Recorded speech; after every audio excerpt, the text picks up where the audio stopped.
निराकारमोङ्कारमूलं तुरीयम्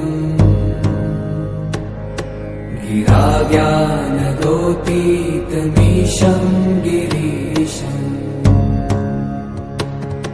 करालं महाकालकालं कृपालुम् गुणागार संसार पारं नतोऽहम्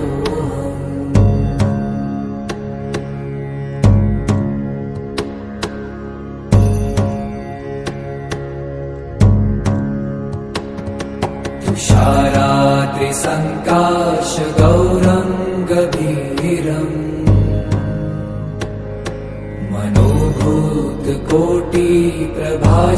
मनोभूतकोटिप्रभाश्रीशरीरम् स्फुरन्मौलिकल्लोलिनी चारुगङ्गा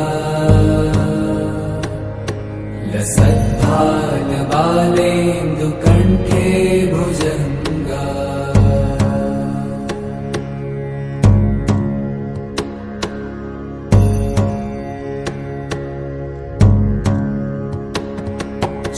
चलत्कुण्डलं भ्रूसुनेत्रं विशालम्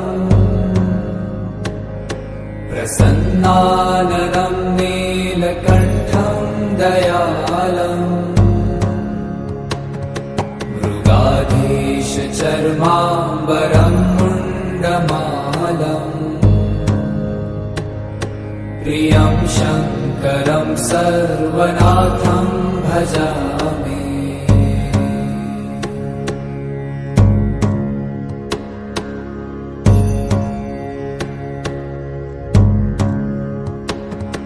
प्रचण्डं प्रकृष्टं प्रगल्भं परेशम् अखण्डम् अजं भानुकोटिप्रकाशम् त्रयशूलनिर्मूलनं शूलपाणिम् भजेऽहं भवानीपतिं भावगम्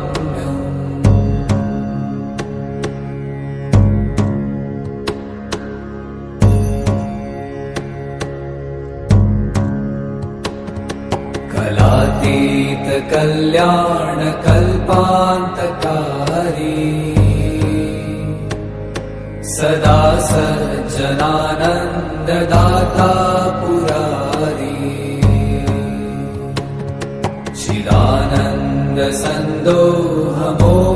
चिदानन्दसन्दोहमोहापहारी प्रसीद प्रसीद प्रभो मन्मथारी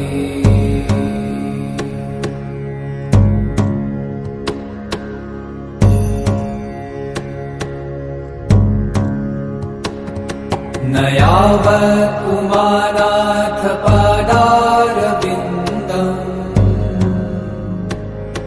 भजन्ति ह लोके परे वा नराणाम् न तावत् सुखं शान्ति सन्तापनाशम् प्रसीद प्रभो सर्वभूताधिवासम्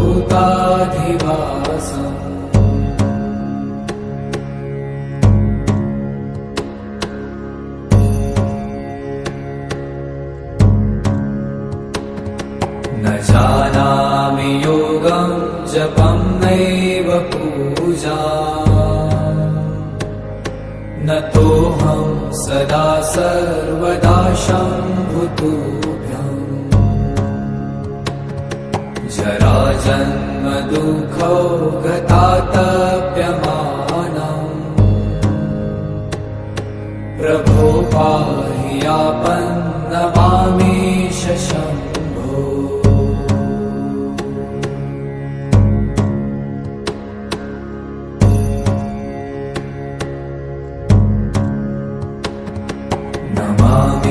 नमामीशमीशान निर्वाणरूपम् विभुं व्यापकं ब्रह्मवेदस्वरूपम्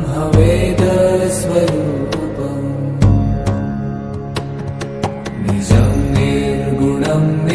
निर्विकल्पं निरीहम्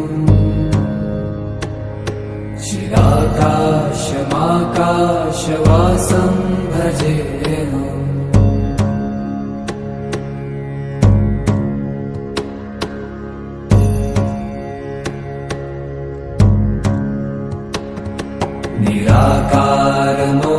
निराकारमोङ्कारमूलं तुरीयम्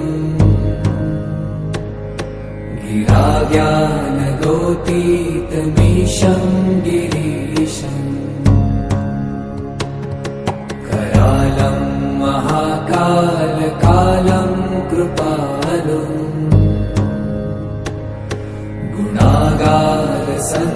गुणागारसंसारपारं नतो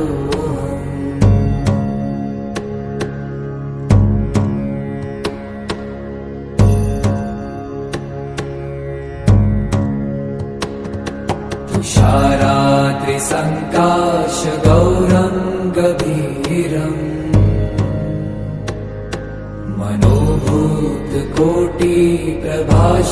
मनोभूतकोटिप्रभाश्रीशरीरम्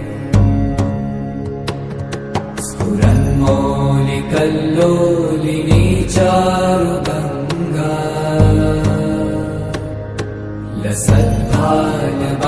लसद्भालबालेन्दुकण्ठे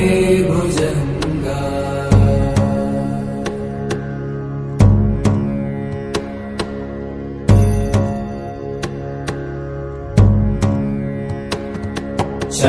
चलत्कुण्डलं भ्रूसुनेत्रं विशालम् प्रसन्नाननं नीलकण्ठं दयालम् मृगाधीशचर्माम्बरं मुण्डमालम्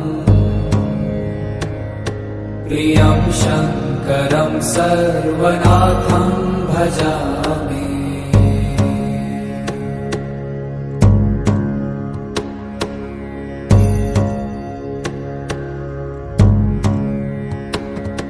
प्रचण्डं प्रकृष्टं प्रगल्भं परेशम्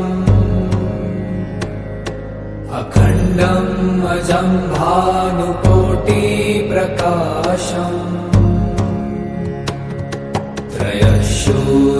त्रयशूलनिर्मूलनं शूलपाणिम् भजेऽहं भवानीपतिं भावगम्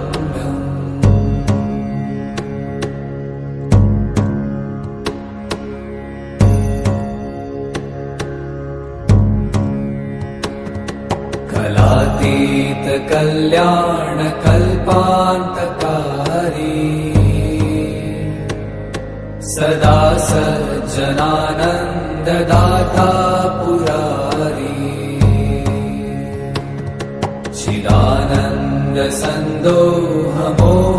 चिदानन्दसन्दोहमोहापहारी प्रसीद प्रसीद प्रभो मन्मथारी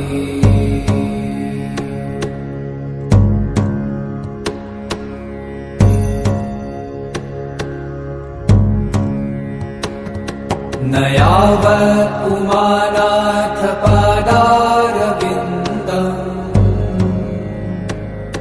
भजन्ति ह लोके परे वा नराणाम् न तावत् सुखं शान्ति सन्तापनाशम्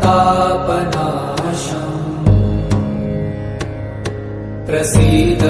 प्रभो सर्वभूताधिवासम्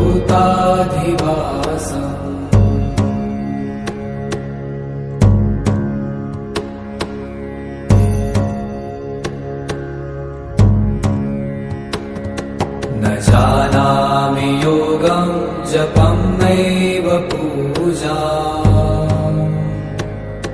न तोऽहं सदा सर्वदा शम्भुतुभ्यम् जराजन्म दुःखौ गतातप्यमानम् प्रभो पाहि आपन्नमामीश शम्भो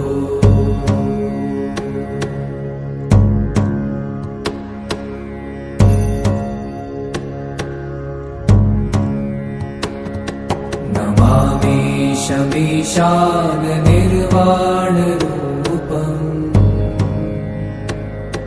विभुं व्यापकं ब्रह्मवेदस्वरूपम्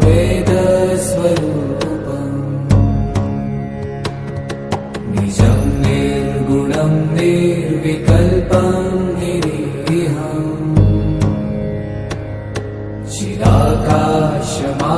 चिदाकाशमाकाशवासं भजेऽहम्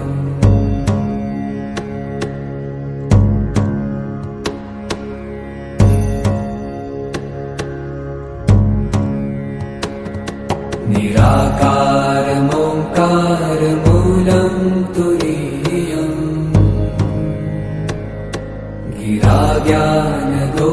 गिराज्ञानगोतीतमीशं गिरीशम् करालं महाकालकालं कृपालुम्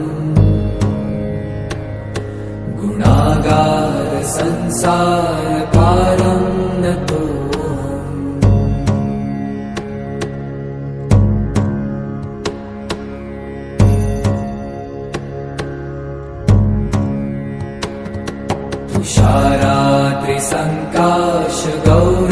तुषाराद्रिसङ्काशगौरङ्गभीरम्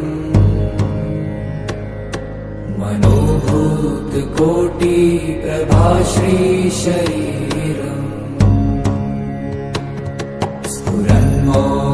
स्फुरन्मौलिकल्लोलिनी चारुगङ्गा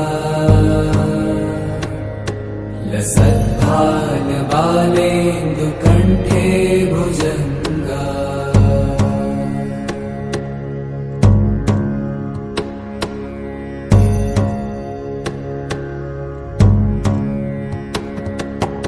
चलत्कुण्डलं भ्रूसुनेत्रं विशालम् प्रसन्नाननं नीलकण्ठं दयालम् मृगाधीशचर्माम्बरं मुण्डमालम् प्रियं शङ्करं सर्वनाथं भजामि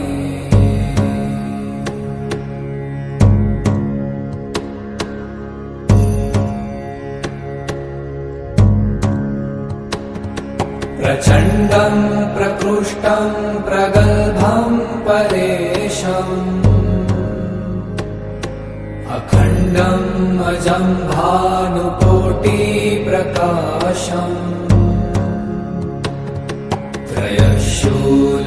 त्रयशूलनिर्मूलनं शूलपाणिम् भजेऽहं भवानीपतिं भावगम्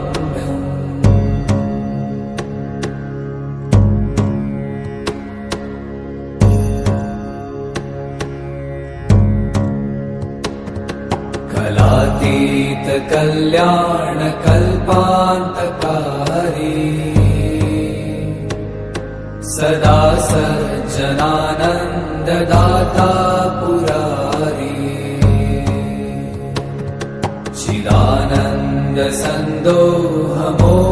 चिदानन्दसन्दोहमोहापहारी प्रसीद प्रसीद प्रभो मन्मथारी